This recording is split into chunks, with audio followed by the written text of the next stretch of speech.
유난히도 어두운 어느 밤이었습니다. 소영 씨네 가족은 다급히 이삿짐을 싸고 있었죠.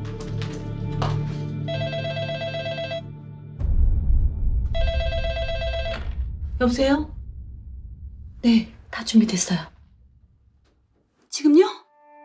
네, 바로 하겠습니다. 여보, 지금 빨리 떠나야 돼. 소영아, 가자. 소영 씨네 가족은 점점 깊은 산속으로 들어갔습니다. 소영아, 너무 걱정하지 마. 다 잘 될 거야.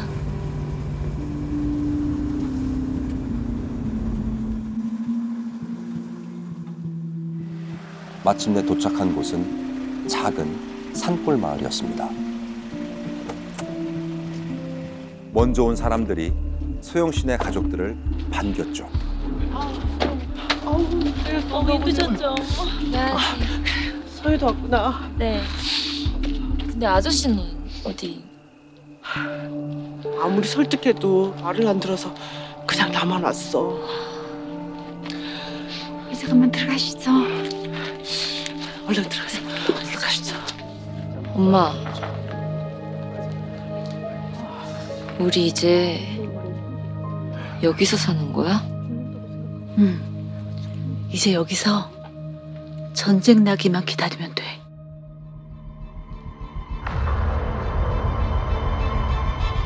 그때 당시에 이제 그때는 저는 10대였던 것 같은데 정확하게 기억이 안 나요. 좀 오래돼가지고. 근데 4년도 3월 30일이었거든요. 근데 결혼식 하는데 뜬금없이 아버지가 주례사를 한다고 올라가가지고 한다는 얘기가 전쟁 예언이었어요. 저는 평시에도 남의 주례를 쓴 적이 없습니다. 근데 왜 뜬금없이 자기 아들 결혼식에 서겠다고 했는가 하는 것은 꼭 전달해줘야 할 귀한 메시지가 있기에 제가 여기 선 것입니다. 옛날 히로시마의 원자탄 같은 애기 장난감도 아니에요. 이제 전쟁 났다면. 심지어 이 미스터 킴까지 원자탄을 지금 만들었다고 정부 소련에서도 벌써 단정을 내렸어요. 이 세계는 인간의 필수를 요소할 수 있는 무시무시한 전쟁을 할 텐데 빨리빨리 피난처를 준비해 놓으시라 이 말입니다. 세상에 이렇게 황당한 주례사가 어디 있습니까? 이 요상한 주례사의 주인공이 누구였냐? 심오하네요. 그죠? 네. 예사롭지 않아요. 차림이 좀 특이하죠. 사람들이 이제 이 사람 부르는 호칭이 따로 있었는데 그게 뭐였는지 아세요? 그 속리산 입구에 그 장가골이라는 곳에 허름한 집을 수리해서 살고 있는 모습을 보았습니다. 자기는 중학교 중퇴자요. 청빈하고 불황무식한 나무꾼이다. 아무 욕심 없이 사는 그냥 설교 잘하는 사람으로 자기를 이제 소개를 하고 시작을 합니다. 정신 목사도 아니고 전도사가 왜 저런 고생을 사서 하지? 궁금하잖아요? 그래서 몇몇 사람들이 이 나무꾼 선생의 집을 찾아가서 설교를 들었답니다. 그랬더니 정말 성경만 연구하더래요. 헌금 내라는 말도 없고요. 당시에 종교인들의 비리 사건들이 꽤 많이 터졌었어요. 그래서 어느 목사가 헌금을 이렇게 담보로 불법 대출을 받기도 했고 또 누구는 신도들의 보험료를 수십억 빼돌리기도 했었답니다. 이런 뉴스가 쏟아지는 와중에 나무꾼 선생의 청렴함은 존경스럽기까지 했답니다. 나무꾼 선생의 입소문은 빠르게 퍼져나갔습니다. 나중엔 그의 설교를 듣겠다고 수천 명이 몰렸답니다. 그 당시는 천막 그런 농막 짓듯이 그 농사 짓는 그런 하우스에서 이런 기별을 시작을 했어요. 근데 너무 사람들이 구름처럼 몰려오니까 하우스처럼 진 거를 메인에다가 옆에다 또 달아내고 또 오른쪽 왼쪽 달아내고 그런 식으로 키워나가다가 그 다음에 이제 그걸 다 헐고 그 옆에다 새로 7,000명 들어갈 수 있는 그런 대형 건물을 또 지었죠. 당시 신도들이 이런 간증을 했대요. 아주 암 같은 게 심각하게 걸렸었는데 자기가 설교하는 집회를 듣고 나서 병이 낫고 일이 잘 풀렸고 그런 얘기는 교주도 그렇고 교인들도 많이 했었죠. 그를 만난 신도들은 하나같이 기적을 만났다며 열광을 했어요. 박명호 선생님이 가르쳐준 대로 기도를 하니까 수술을 받고 사망 선고를 받은 남편이 살아났다. 병원에서는 기적이 일어났다고 소동이 났다. 디스크로 인해 8개월 동안 고통을 받았는데 강의 내용에 빠져 견딜 수 없는 통증을 잊었다. 깜짝 놀라 일어나 보니 아무 통증이 없었다. 대부분의 마을 사람들이 이 박명호 전도사의 기적을 믿었답니다. 이런 사람이 전쟁 난다고 얘기하면 어떠실 것 같아요? 믿으실 것 같아요? 갑자기 전쟁이라니까 이걸 믿어야 되나 말아야 되나 되게 혼란스러웠답니다. 그리고 또 아예 무시할 수도 없었답니다. 왜냐하면 이 남욱군 선생이 피난을 명령한 이때가 언제였냐? 바로 1994년이었습니다. 그때 당시에 뭐 좀 남북한 상황이 되게 안 좋았었어요. 틀면은 그냥 북한 얘기만 나왔었으니까 되게 안 좋아가지고 그러니까 제가 그때 기억하기로는 그 슈퍼에 라면이 다 떨어졌다 사재기 됐다 막 이런 거랑 되게 맞물렸었거든요. 근데 이게 다가 아니었습니다. 사람들에게 확신의 마침표를 찍는 사건들이 벌어지기 시작했죠. 그때 제 기억에는 뭐 가수 김광석 씨나 뭐 서지원 이런 사람도 죽고 삼풍백화점 사고도 있고 성수대교 뭐 이런 게 굉장히 많았는데 이제 그럴 때마다 이제 뭐 종말론에 연관지어서 얘기를 했었고 그냥 무슨 사건만 있으면 다 끌어다 붙였어요. 예, 뭐 9.11 테러로 나면은 이제 곧 이제 다 죽는다 약간 이런 식으로. 그러니까 어떻게 살다 보니까 이렇게 뭐랄까 대형 재난 사고가 있으면 좋아하는 이상한 상황이 벌어지는 거죠. 나는 택함 받아서 저렇게 안 죽네 약간 이런 거. 두 가지 이름을 가지고 했어요. 대외적인 활동을 필요로 하는 돌나라 한농복부회라는 이름과 내부적인 그 신도들에게 내리는 공문이라든지 그런 지침, 활동, 명령 그런 걸 내릴 때는 이제 십계석국총회라는 그 두 가지 이름을 사용을 했는데 그 십계명 토대 위에 만들어진 국가는 돌나라 그런 뜻으로 이제 나라를 세운 거죠. 마지막 영존나라 석국으로 떴듯이 석국의 이름으로 거룩한 나라 석국의 이름으로 떴듯이 이제는 일야봉숭이 한농국에 가면 쓰지 않고 떳떳한 돌나라로. 그렇게 남욱군 선생은 돌나라라는 하나의 왕국을 만들었습니다. 그래서 석국기, 석국가, 애국가처럼 그런 것뿐만 아니라 심지어는 행정부처도 있었답니다. 이게 무슨 소꿉놀이도 아니고 나라는 무슨 나라야. 전 사실 이랬거든요. 근데 영상을 보고서 정말 깜짝 놀랐습니다.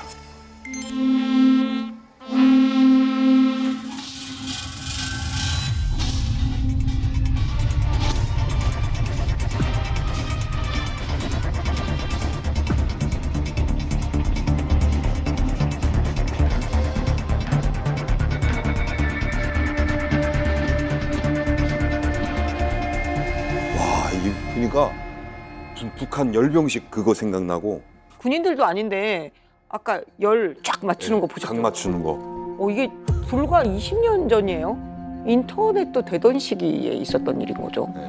충격적입니다. 충격이에요. 이 더 충격적인 거는 사람들의 표정이에요. 하나같이 이해할 수 없을 정도로 표정이 너무 밝아요. 종말에 대한 두려움을 엄청 줘서 나만 구원받았다? 그러면 이 눈빛 자체가 달라져요.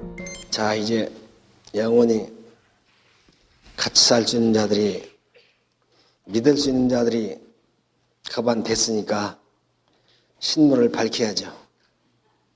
칠판에 뭐라고 써 있어요? 나는 보혜사 성령 하나님이라.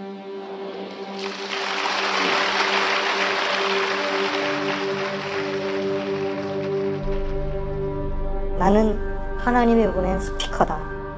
그러다가 이제 보내신 자가 되었고, 그래서 나중에는 창조주의 자리까지 올라가고, 나는 만왕의 왕, 창조주 조물주 하나님이다. 일단은 그 박명호 앞에 가면은 무조건 큰 절을 해야 했어요. 또 그의 눈도 함부로 쳐다보지 못했어요. 눈 아래.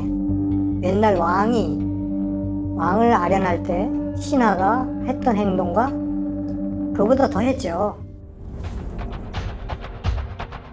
예, 그 해당 영상은 2003년 2월부터 2003년 4월까지 2달경으로 촬영되었던 영상입니다. 그 영상 안에 돌나라에서의 여신도가 한 10명 정도 나왔고 그 여신도 안에는 기혼자도 있었고 미혼자도 있었습니다. 그런데요, 어딘가 좀 이상합니다. 보실까요? 이 사진인데요. 방에 들어서자마자 이런 식으로 교주에게 큰 절을 올립니다. 이거 진짜 누가 봐도 명절 때 어른에게 하는 절이죠. 그리고 교주가 TV를 보는 동안에 방을 청소하고 또 이부 자리를 정리합니다. 그리고 또 있습니다. 그리고는 이렇게 발을 닦아주는 신도도 있었어요. 그리고 나서는 모두 박 교주와 잠자리에 들었습니다.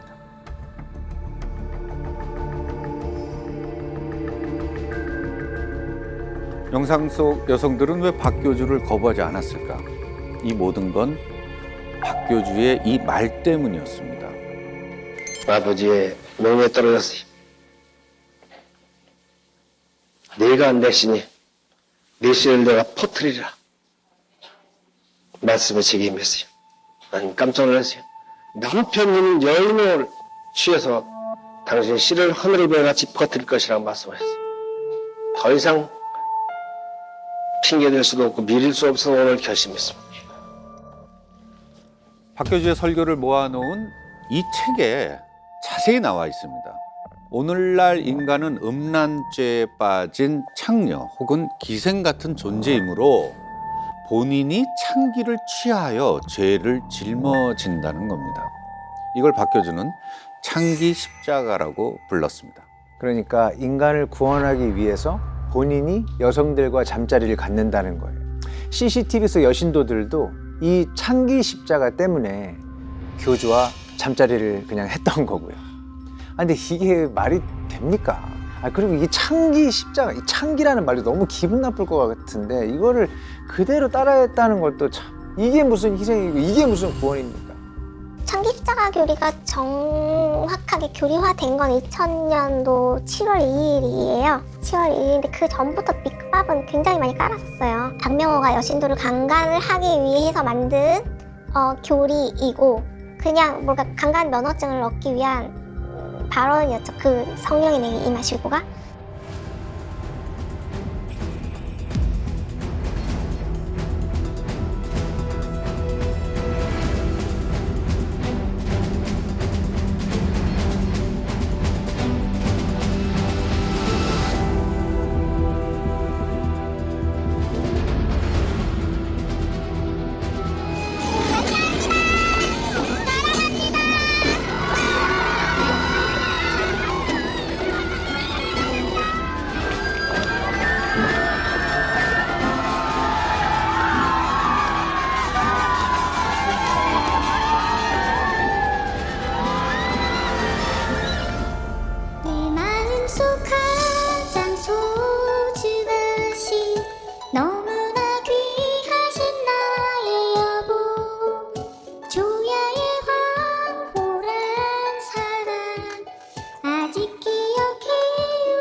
그래서 며칠 전에 제일 가까운 옆집 남자를 불렀어요.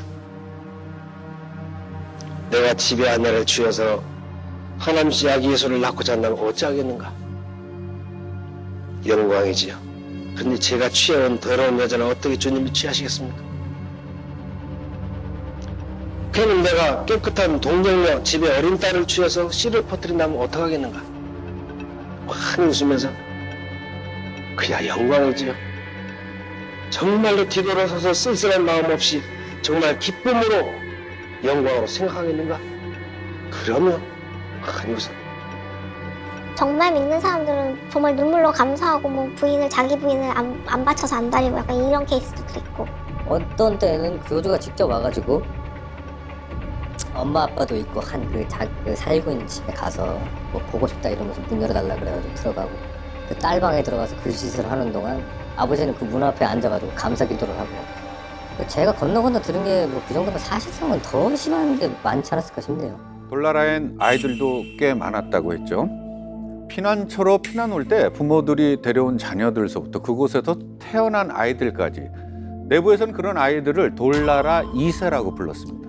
돌나라가 완성되고 박교주는요 제일 먼저 학교를 지었답니다. 곧 종말이 올 거니까 세상의 학문을 배울 필요가 없다면서 그냥 자체 학교를 만든 거죠. 네. 영육간에 잘 먹고 잘 자고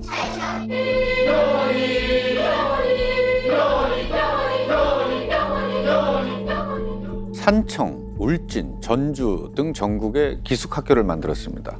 아이들은 부모들과 분리된 채 학교에서 자랐죠. 과연 그곳에선 어떤 교육이 이루어졌을까요? 수학은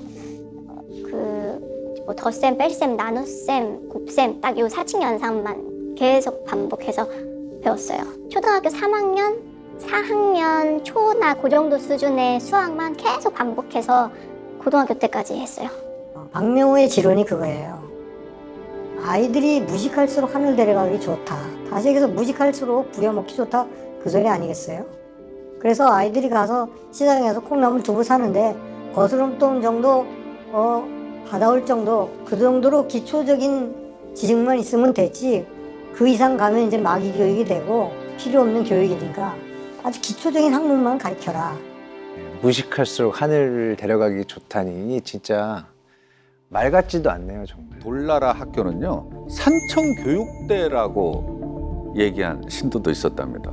삼청교육대만큼이나 너무 무서운 곳이었다는 거죠. 자, 이런 곳에서 아이들은 살기 위해서 박교주를 목 놓아 외쳤습니다.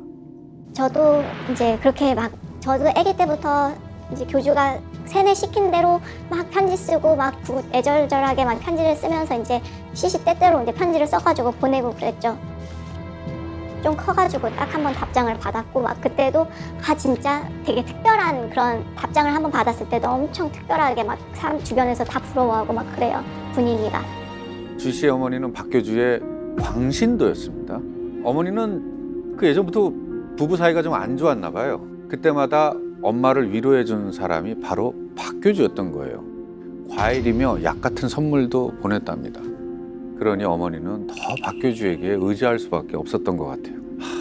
그렇다고 해도요 자식이 힘들어서 나가겠다고 하면 하물며 왜 그러느냐 무슨 일이냐 뭐 물어볼 법도 한데 못 나가게 하려고 막 본인 스스로 자해까지 하셨다는 거는 좀 진짜 섬뜩합니다. 이게 이래서 이렇게 세뇌라는 거가 네. 무서운 것 같아요. 맞습니다. 돌나라를 못 나가게 한 것도 주희 씨를 위한 일이라고 생각을 하셨겠죠. 엄마 입장에서는 자식이 죽으러 간다는 거예요. 지옥 세상에 악마들이 가득한 세상에 죽으러 간다는 거예요. 그러니까 이제 자식이 죽는 거는 내가 살아서 못 보겠다. 날 죽이고라도 가라. 죽이고 가라. 이러는 거죠. 결국 주희 씨는 엄마 몰래 돌나라를 탈출했습니다. 그리고 결심했습니다. 박교주를 고소하기로. 경찰서에 고소장을 제출하고 주희 씨는 조금 설렜답니다. 드디어 이 억울함을 풀겠구나 기대했죠. 그런데 결과는요 공소권 없습니다. 당시에 성범죄 고소 기간이 범행 후 1년 이내였대요. 너무 오래된 사건이어서 재판도 열리지 못했다고 합니다. 차라리 내가 어차피 죽을 바에야 그냥 한 대라도 치고 죽자 이런 생각으로 이제 시작을 했거든요. 근데 잘못하는 사람이 죄 지은 사람이 죄값 치르는 것만 보고 싶었는데 그러면서 이제 법이 심판해 줄 거야 그랬는데 심판을 안 해준 거예요. 되게 허탈했죠. 마음도 안 좋고. 그렇습니다. 주희 씨도 그렇게 허무하게 재판이 끝나는 줄 알았답니다. 그런데 또 다른 전쟁이 시작됐어요. 돌나라 신도들이 주희 씨와 주변 사람들을 명예훼손으로 고소하기 시작한 겁니다. 어찌나 많은 소송이 들어오는지 일상생활이 어려울 정도였답니다. 그렇게 지난한 재판이 계속되던 어느 날 한 공판에 뜻밖의 증인이 등장을 합니다. 그 증인은 바로 주희 씨의 엄마였습니다. 재판에서 공개적으로 딸을 비난하고 박교주의 편을 든 거죠. 심지어 주희 씨의 집에도 찾아갔었다고 합니다. 엄마는 누가 너를 여태까지 누가 너를 여태까지 그렇게 키웠어? 엄마로서 지금까지 너를 여태까지 엄마는 너를 도왔어. 지금도 엄마는 정말 너와 한 마음으로 엄마와 자식 간에 정말 농사 지으면 이거 자식 생각이 나. 안 그러겠어? 엄마는 그런 엄마 자식 부모 자식 간으로 만나고 싶어. 나도 그래. 그것만 없으면. 어떻게 엄마가 믿는 하나님, 섬기는 하나님을, 살아계신 하나님을, 능멸한 너는 반드시 하늘에 천벌받고 죽을 거야. 너의 양심을 돈에 다 팔아먹은 것 하늘에 천벌을 받을 거다. 지구를 다 팔아서 갖고 온다 그래도 이런 피해당한 거와는 비교할 수가 없어. 너의 일이기 때문에 넌 반드시 천벌을 받아 죽을 거야. 정말로 평범했을 모녀 사이를 이렇게 갈라놨다는 게 이게 정말 참 화가 납니다. 그냥 이제 우리 그냥 지난 일 다 잊고 엄마와 딸로 지내면 안 되냐 이제 문자를 보냈어요. 근데 네가 하나님을 이렇게 대적한 이상 너는 내 딸이 아니라고 철천지 원수다. 그래서 너랑 연락할 수 없다 이렇게 답장이 왔죠. 주희 씨가 엄마를 다 이해한답니다. 돌나라에서 버티기 위해서는 엄마는 그럴 수밖에 없었을 거라는 생각도 듭니다. 돌나라 밖에 사람들이 이해할 수 없는 그것만의 규칙 같은 게 있었던 겁니다. 저는 엄마가 믿지 않고 엄마도 저라는 사람이 미운 것보다 박명호 교주에게 충성하기 위해서 그렇게 할 수밖에 없는 그 시스템을 너무 잘 알고 있거든요. 막 엄마는 더 증명하기 위해서 내 딸과 나는 다르다. 나는 하나님 편에 서 있는 막 그런 이렇게 용감한 사람이다, 뭐 용사다 막 이러면서 그 자기의 충성심을 증명하기 위해서 더 나서서 이제 저한테 이제 그렇게 할 수밖에 없지 않았나 이런 생각도 들더라고요. 그러니까 가족 중 한 사람이 돌나라를 탈퇴하면 남은 가족들은 배신자의 가족으로 수군거림과 따돌림을 감당할 수밖에 없는 거죠. 이게 연좌제죠. 그러네요. 20년 넘게 박교주를 따르면서 돌나라의 인생을 바쳤습니다. 그러니 엄마는 어떻게든지 살아남아야겠죠. 자식을 저주한 건 어쩌면 엄마의 유일한 생존 방법이었을지도 모르겠습니다. 탈퇴자들한테 가족들이 그렇게 많이 찾아와서 이제 설득이죠. 어떻게 보면 그 온 가족들도 절박해서 왔을 것 같아요. 거기서 이 나간 자식이 반역 혹은 나쁜 자신들의 교주를 고소하거나 이러면은 거기에 남아있는 가족들은 또 그 앞에 보이는 다른 그런 뭐 사탄의 가족 뭐 이런 사람들처럼 어떻게 당할지 그게 보이니까 어떻게든 그걸 막으려고 이제 처절하게 막 설득하고 막 이러는 거죠. 이 박교주와 여신도들의 성추문이 퍼지기 시작한 2000년대 초반부터 그때부터 해외 피난처를 알아보기 시작하더니 정식 고소가 들어온 2009년 무렵 박교주가 브라질로 출국했기 때문이죠. 또 한 가지, 박교주가 돌나라를 옮길 무렵에 자금 사정이 무척 안 좋았답니다. 그래서였을까요? 브라질에 새 천국을 건설하면서 신도들에게 모금을 받기 시작했어요. 한국의 돌나라를 처음 세울 때처럼요. 전쟁도 안 나고 뭐 사업도 제대로 안 하고 먹고 살기 위한 생각은 하나도 안 하고 막 대충 사는 그 라이프 스타일이 있다 보니까 마을마다 빚더미에 올라앉아서 2006년도에 이르러서는 좀 심각한 상황이었대요. 그래서 제2의 돌파구를 이제 브라질로 결정을 했던 것 같아요. 그 대출을 막 땡기고 또 외부에 있는 자식들한테 돈을 어떻게 받게끔 자꾸 중용을 해가지고 그 돈을 끌어다가 브라질의 개척 자금을 만들었다고 알고 있고요. 곡류, 과실류 등을 재배하고 축산업까지 시작했다고 합니다.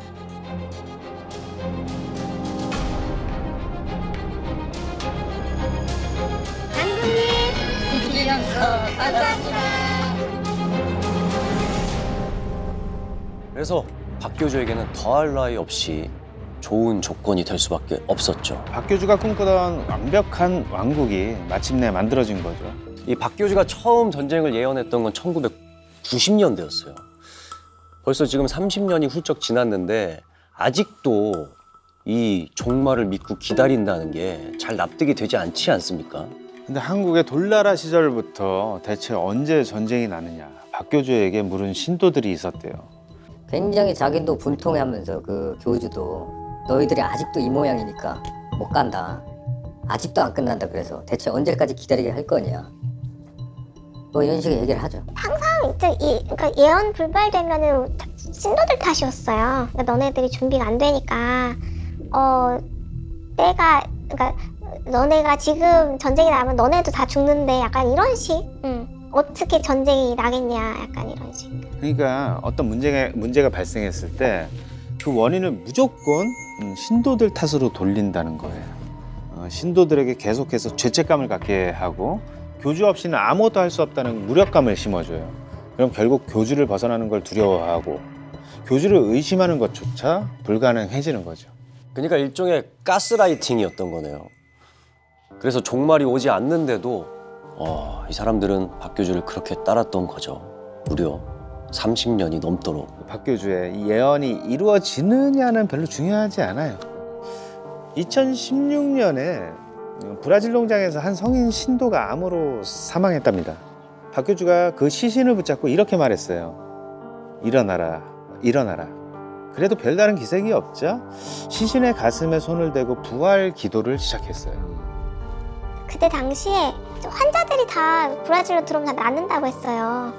예, 여기는 죽는 사람이 하나도 없고 새 천국이 있기 때문에. 그래가지고 암으로 거의 죽어가는 환자분이 2명이 들어오셨는데 불행하게 안 낫고 돌아가셨어요. 부활시키겠다 해서 또 이렇게 죽은 사람 이렇게 놓고 기도하고 막 생떼를 쓰고 막 설교도 하고 이러더라고요. 근데 결국은 부활을 안 했죠. 엄마가 저를 업고 제 입에 껌을 넣어주던 그 기억이 있어요. 달콤한 껌을 이렇게 아기 때 이렇게 엄마 등에 엎어서 씹던 그 기억이 있는데 너무 별거 아니잖아요. 근데 그 사이비에 물들어 버리기 전에 기억이 그냥 그거 하나예요. 엄마한테 엎어서 껌 받아 먹던 기억. 그때 돌아갔으면 좋겠어요. 이번에 제가 이번 이야기를 준비하면서 찾아보니까 돌나라 홈페이지가 있더라고요. 현재 브라질 농장에서 생산 중인 여러 가지 제품들도 소개가 돼 있고, 근데 너무 그냥 멀쩡히 버젓이 있어서 좀 놀랐어요. 그러니까 홈페이지만이 아니더라고요. 인터넷에 돌나라만 검색하면은 뭐 그 블로그 글, 뭐 카페 글들이 수두룩하게 나와요. 돌나라를 만나서 새 삶을 얻었다. 브라질에서 행복하게 살고 있다. 그렇게 수많은 간증과 수기들이 올라와 있더라고요. 네, 인터넷 전쟁이라고 하고 번개 작전이라고 많이 해요. 요즘엔 댓글 어느 정도 써야 되고 블로그 관리해야 되고 이런 게. 방송에 안 좋은 것들이 사건으로 터지면 지금은 아무래도 미디어 시대니까 가서 댓글을 달아가지고 그 가려지게 하라고 엄청나게 시킨대요. 심지어 뭐 저희 어머니 또래의 그런 분들까지도 계정 만들고 해서 들어가서 엄청 열심히 그 틈만 나면 새로 달고 하는 걸로 알고 있어요. 아무리 안 좋은 거를 검색하려고 그래도 안 나올 정도로 덮어씌우는 거죠. 처음부터 하나님을 사칭한 악질적인 교주예요. 처음에는 사람들이 그걸 몰라봤을 뿐인데 이는 처음부터 그런 하나님의 그 역할을 할 근본적인 그 내용을 가지고 나와서 사기를 친 사기꾼이에요. 뭐 예언, 뭐 종말이나 전쟁 이런 얘기를 하는 것도 본인이 바래서보다 신도들을 계속 잡고 긴장시키고 계속 이제 떠나지 못하게 겁을 주기 위해서 이렇게 말을 하는 거지, 그게 본인이 믿어서라고는 생각하지 않아요. 우리 누구나 하나의 공동체를 이루면서 살아갑니다. 이 공동체가 추구하는 가치대로 세뇌당하며 살 수밖에 없겠죠. 자, 그렇다고 했을 때 지금 우리가 추구하는 자유나 평등, 윤리 같은 가치들이 얼마나 소중한가, 오늘 이런 생각을 해보게 됩니다. 맞습니다.